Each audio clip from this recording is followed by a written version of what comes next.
Good afternoon, everyone. Thank you very much for coming to our session, and welcome to you all. I'll just do introductions to start with. My name's Chris Holmes. I'm the Director of Institutional Sales for the Americas at Oxford University Press. And I'm joined by my colleague Abby Gross, who's our Head of Acquisitions for Social and Behavioural Science. I was going to be joined today by Sophie Goldsworthy, who you may have seen on the programme, but unfortunately she's stuck in New York with COVID, so hasn't been able to come down to the conference. Just to talk a little bit about what we're going to cover today in this session, we'd like to talk to you a little bit about the developments for OUP Academic. In particular, our plans for a new cross-disciplinary product called Oxford Intersections, which we're planning to launch next year. And Abby's going to talk a little bit more about that in a few moments. We did run a short session this morning as well, which some of you may have come to, we're really keen to talk to librarians as much as possible about this product and get feedback before we go ahead and publish it in about a year's time. I'd also like to spend a little bit of time giving some information about a major new release of archive content on Oxford Scholarship Online, which we completed last week on the 31st. So first of all, just a reminder of where we are with the Oxford Academic Platform, which I hope is familiar to many of you, and how that's enabling us to present our core content together across our products and disciplines. As part of our objective to become a digital-first publisher, last year we migrated most of our books, that included the Oxford Scholarship Online books and the Oxford Handbooks Online content. We migrated them onto the Oxford Academic Platform, which was the platform we built for our journals a few years ago. I think it initially launched in 2018. Someone correct me if I'm wrong, but I think it was 2018. Anyway, we've put many of our books on there as well, and by collating our core research into one modern, accessible and discoverable online platform, users can rapidly share and seamlessly connect ideas that advance their research. So today, you can see some of the numbers on the slide there. We've got more than 50,000 books on the platform. That's about 600,000 chapters. And that joins the 500 journals and around 3 million journal articles that were already on the platform. We feel that bringing our books, our chapters, our journals together in one place means that all of our partners, including users, authors, societies, it works for everybody. Our author societies can reach a greater audience, and readers benefit from an enhanced user experience. That does work across all their devices as well, and you can communicate via a larger range of outputs, including images, data, multimedia, etc. So there's a quote here from our managing director, just to say a little bit more about the platform. And really, we feel that the users of the platform are really starting to benefit from the investment we've made in what's a very strong development roadmap. We're trying to deliver enhancements and integration with new technology all the time, and really aiming to fulfill the future needs of the academic community. Some of the latest developments on the platform over the last few months have included a refinement of how our search results work. We've also improved the speed of the site quite significantly. Once we loaded all the books content last year, it obviously made some differences, and we've worked hard on that. We've added more metrics to our books content. We've integrated get full text research, and also the display of our institutional products across the platform. We've changed some of the landing pages and made it all more sort of user friendly. We're continuing to conduct research, both to sort of look at the use of functionality on the site and also to inform future changes, and really speaking to people about whether there's anything that causes frustration or difficulty. And we're trying to monitor our user and customer satisfaction through a series of surveys as well. Really we want open responses to people's experience on the website, so that we can make sure it's doing what users, customers and everyone wants it to do. So whilst our journals and books have now migrated onto Oxford Academic, there's still more that we want to do, and that includes publishing new and exciting content that benefits from being included in this cross-format, cross-disciplinary space. I'm going to hand over to Abby now, who's going to talk us through a new project we're working on called Oxford Intersections. Do you want me to drive the slide? No, we can do it. Okay, hello, my name is Abby Gross. I'm the head of acquisitions for social and behavioral sciences at OUP. I'm based in New York. Sophie Goldsworthy was supposed to be here today. Unfortunately, you have me.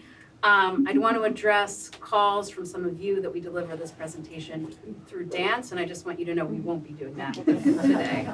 Thank you for the early arrivers. I'm also short, and so I'm going to try to peek around, so thank you. Okay, so,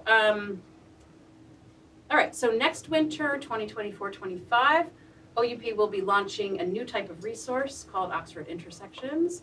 Intersections reflects the critical role that interdisciplinary research plays in helping policy and decision makers tackle the world's most complex and urgent environmental, cultural, political, and social challenges. Over and over, the Academy has called for researchers to collaborate across fields and methodologies. Government and policymakers have demanded it, and research funders require it. Before they reach advanced specializations, students expect to learn about topics in the round. So publishing is one of the pathways that researchers have for building bridges across disciplines and surfacing the most salient ideas for colleagues in other fields. Oxford Intersections is a response to the problem that has been articulated to us by our community of authors.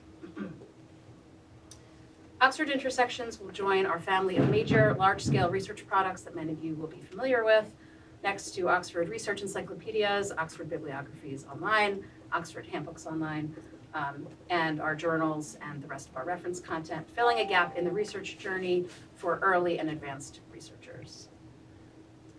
Within every Oxford intersection, you will find original research written by an expert community of hundreds of world-leading scholars. Each intersection will be centered on a complex global topic anchored within the social sciences, humanities, and the arts. So these are the following Oxford intersections that are currently in development and underway. They include AI and society, racism by context, social media, the environment and the human experience, food security, borders, and gender equity and fairness. One of the things we did in our focus group this morning was talk to several folks in attendance about how we're selecting new topics. If you have any interest in being part of those discussions or any other conversations about the development of Oxford Intersections, I want to direct you to my colleagues in the back row here, who will be happy to take your information for future virtual focus groups. Okay, so an Oxford intersection uses an interdisciplinary approach to analyze and unlock a critical research topic. At its large scale, it will offer both depth and breadth and an opportunity for scholars to connect and share their work with colleagues across fields and methodologies.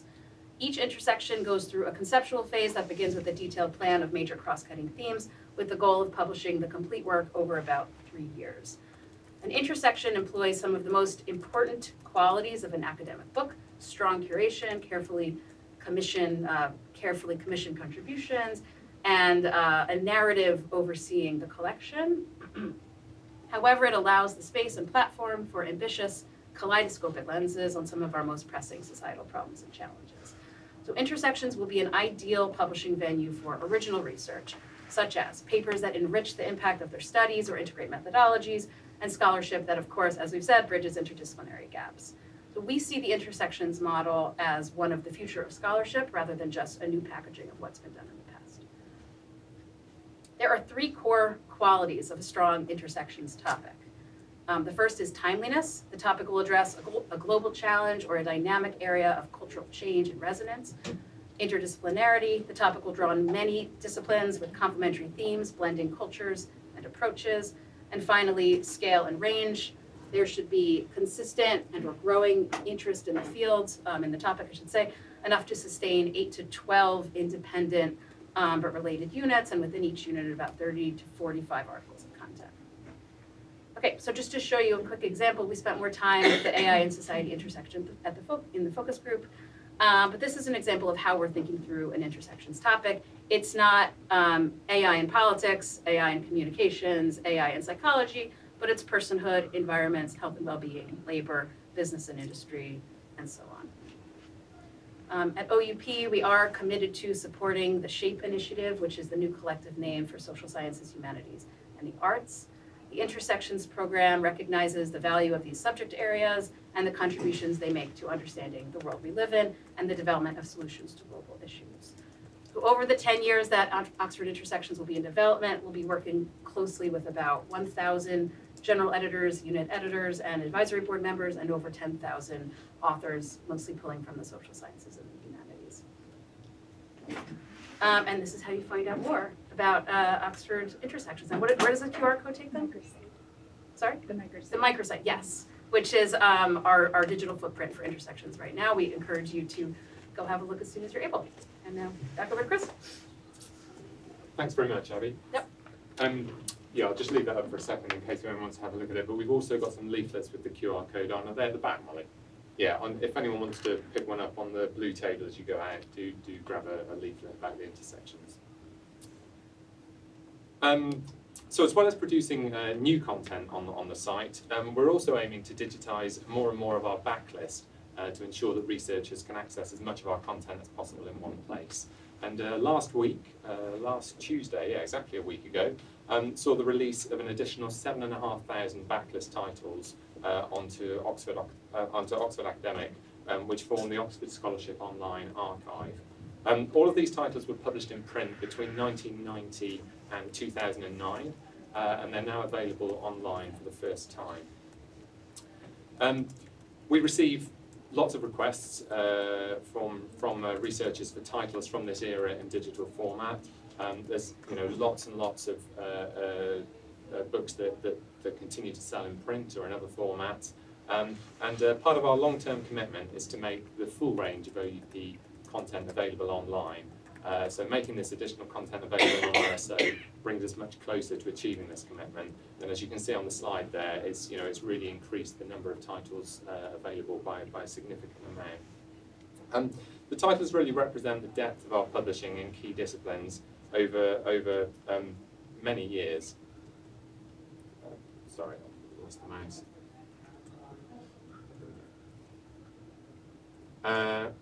And we know that from usage and citation data on the platform from digital titles from this era, there is a huge amount of value in this content. And for example, one title from 1996 that's currently on the platform, Multicultural Citizenship, has had over 12,000 views in the last year. So we know there is demand for content from this time.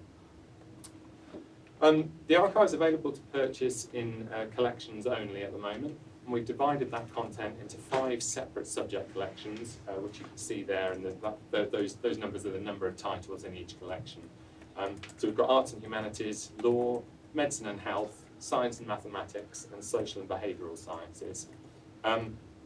The modules can be bought separately or as a complete collection. The archive titles are available in PDF format, and they're downloadable at chapter level. Yes, and as I say, they're available just on perpetual access at the moment. So I wanted to just illustrate the richness of some of the backlist content included in the archive. And there's a few examples of titles which are included. I've taken one from each of the five modules here, just to give you an idea of the breadth of the content. So for Arts and Humanities, a book dating from 2006, new essays about Stanley Kubrick's 2001: A Space Odyssey. Sorry, I was going to say Oddity. I can't get David. Oh, yeah. But these essays, which were commissioned from a wide variety of scholars, examine various readings of the film, putting it in its historical context and its status as a quintessential science fiction genre piece. In Law, a title by Richard Susskind called The End of Lawyers. I remember selling this in print actually in 2009.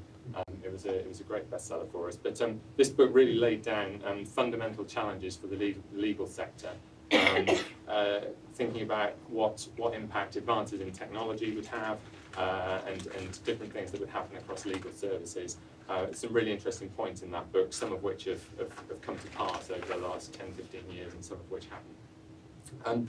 In Medicine and Health, we're releasing a number of the titles in a series called The Facts, which dealt with a number of different medical and neurological conditions, for example, autism and Asperger's syndrome.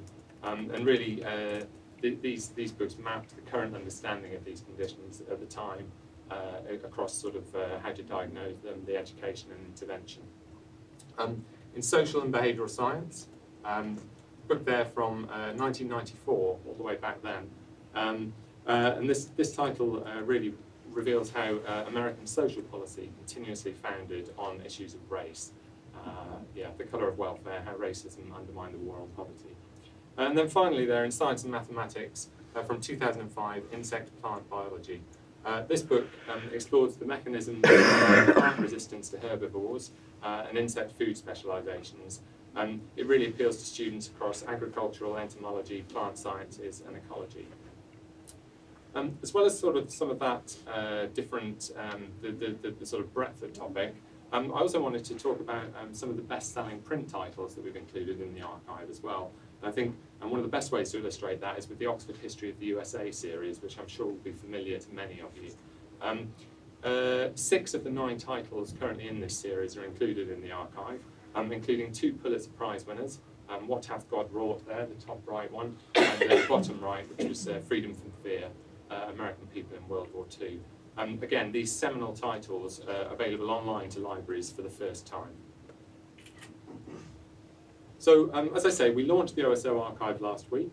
If you are interested in finding out more about it, please do scan the code on the slide there. And if your library would be interested in purchasing the content digitally, do please get in touch with your OUP representative. It is available now, and we can provide you a quote for either all of the modules together or individual modules. Oh, sorry, were people still scanning that? I'll give you a second. Apologies. Got it? Again, I'll take you to the microsite. I know more about it.